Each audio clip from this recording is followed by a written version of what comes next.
Hello, I'm Patton Oswalt, actor, comedian, boulevardier, and I am in the line... Indiana University Cinema. Indiana University Cinema, or as I like to call it, the IUC. Is anybody home? You go into a dark room. You are part of a silent mass mind.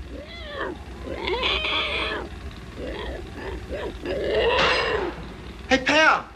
You lose your individuality, not just among the crowd, but you bleed a little bit into the film you're watching, if it's a good film. Hello?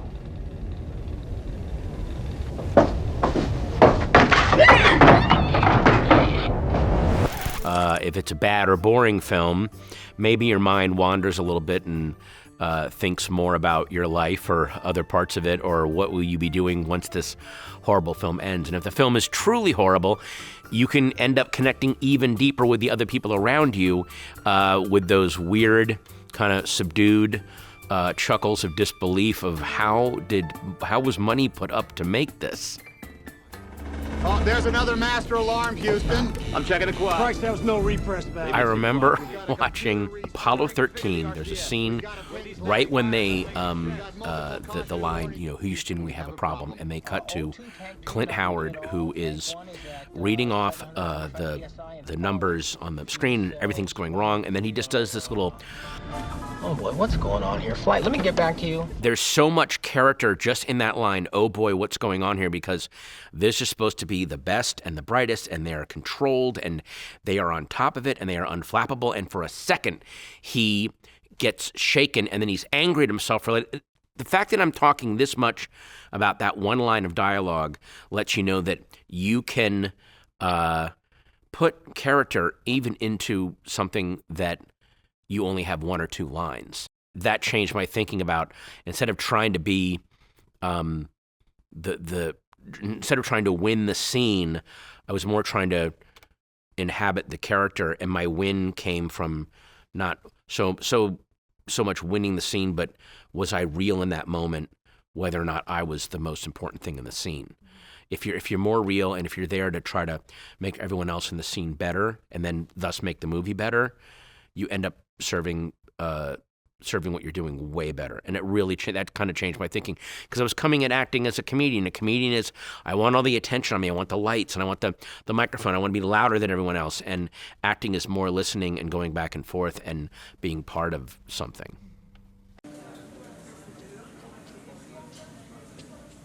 Can I help you with something? Can I help you with something? I grew up on stuff like Stephen King and Harlan Ellison and Alan Moore.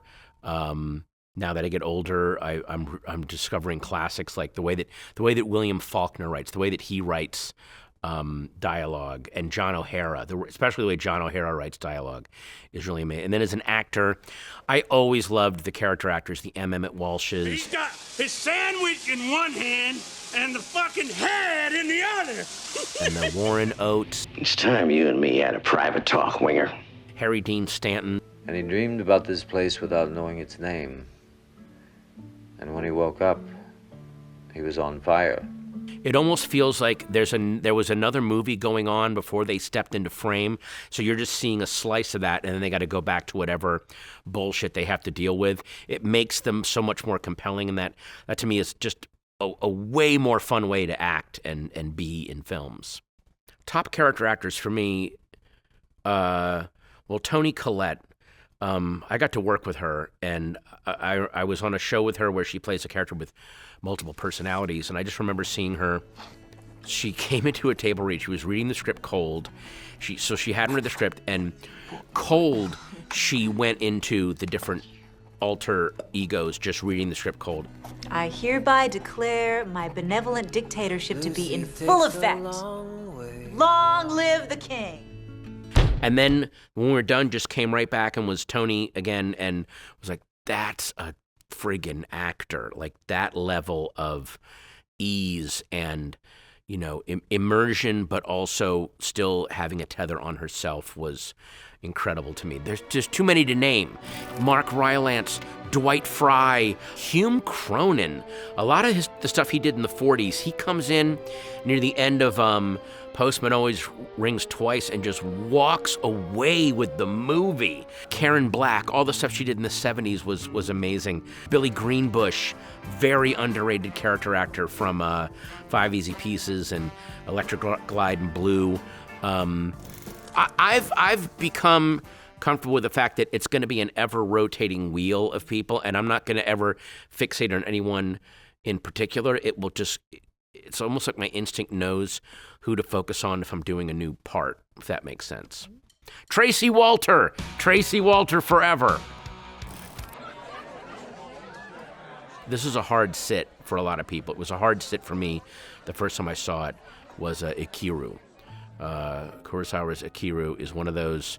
I remember I was talking to a producer on a TV show, and he wasn't saying this to be cruel, but he said, I would love to show Ikiru to our writing staff on a Friday afternoon and then see who comes back on Monday.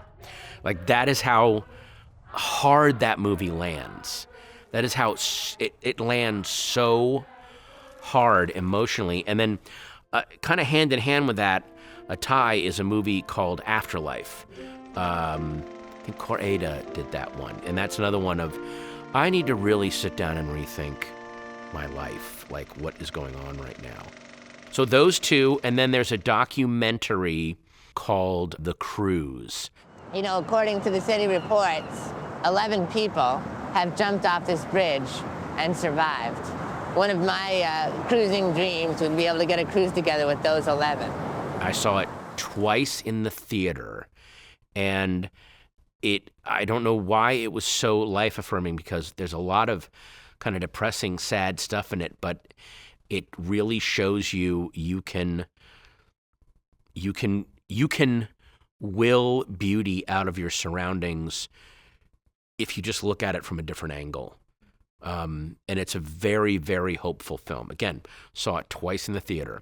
So those three are the ones that, I think, again, I could easily name 10 others, but those are the ones that just leapt to mind. You know, I could also say Groundhog Day.